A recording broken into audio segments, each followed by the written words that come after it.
Ireland believes in open and free trade and that the imposition of tariffs is bad for the world economy. I deeply regret the United States' decision to impose 20% tariffs on imports from across the European Union. We see no justification for this. More than $4.2 billion worth of goods and services are traded between the European Union and the US daily. Disrupting this deeply integrated relationship with tariffs and increased protectionism benefits no one.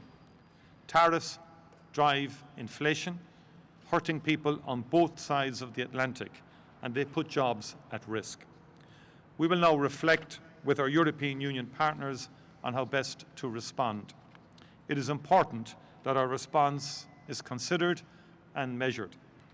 Any action should be proportionate, aimed at defending the interests of our businesses, workers and citizens. Now is a time for dialogue, and I believe that a negotiated way forward is the only sensible one.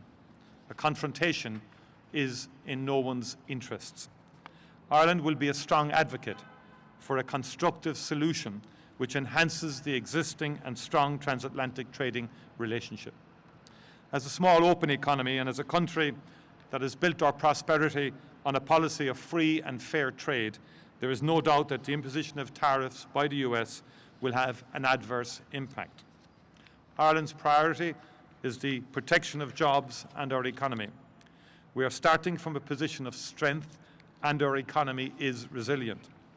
It is important that we focus on factors that we can control, including improving our competitiveness and investing in infrastructure.